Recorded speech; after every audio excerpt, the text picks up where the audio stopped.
I guess when I first heard it, I was skeptical, and then I immediately went to, okay, well, I want to see what you see out of her.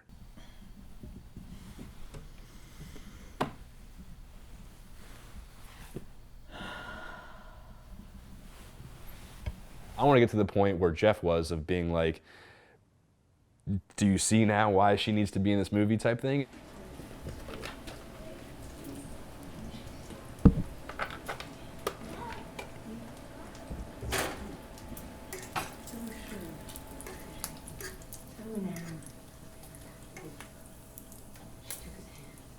I met Sarah Foster through a very fairy tale-esque romantic situation. We were both on this app called Tinder, and we both went like this.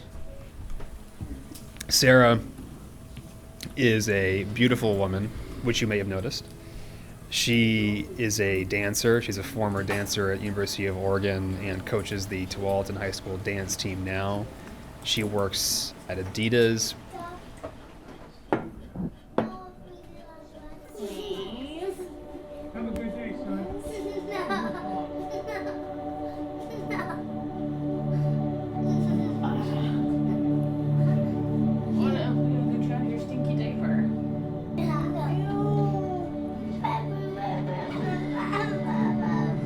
And she has two boys, two young, very entertaining boys, Colin and Evan.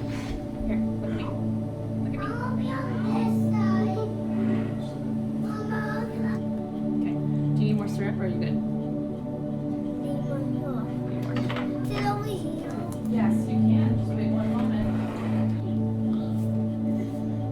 That's funny. Colin, what about you? Do you need more syrup? I immediately was very smitten with Sarah for a lot of reasons. She has this amazing sense of humor. She's extremely compassionate. I'm just tickling you. And I think I talked to her on our first date about the fact that in a few months I would be leaving Portland to go to Idaho to guide for a season and then to sequester myself away in a little cabin in rural Idaho to write this script that I've been trying to write for years at this point.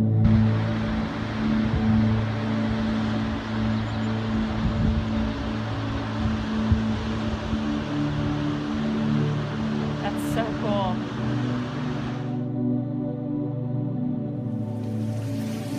This is weird. What's that? What are you doing? Oh, I'm just looking at myself. Oh, okay, good. I was very closed off to the idea of having a long-term relationship with anybody.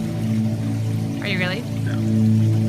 You're such a nice. Because I knew how important this film was to me, and there wasn't any kind of room to invest the time you have to invest to have a significant relationship. We knew that when I left for what would be about 6 months, that would kind of be the end of our relationship. No way. You'll have to look this way sometime. Sarah and I continued to stay in contact while I was gone, guiding and then writing. And she was actually the first person that I sent the script to. She was the first one to read it, the first one to provide feedback to me. She does not have a film background. I don't believe she had read any script of any kind before this. So she didn't come at it from a technical critique standpoint. She was really just reading it for the story. And she really connected with it. And she connected with the character of Grace, who I told her she inspired.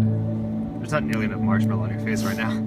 Really? Yeah. I'm just waiting to take this one. So much of the character of Grace was based on Sarah's personality. And whenever I kind of ran into a dead end with writing that character, I would just think, well, what would Sarah do or say here? That's so pretty. And for me, after spending so much time and there being so much pressure to get this first draft out, to have the first reaction to it be Sarah's, which was just so positive. Not suitable for children under 13. It's my European James Bond shorts. It's like taking my soul, which was so vulnerable and open, giving this script out and just dipping it into this warm bubble bath of Sarah's feedback.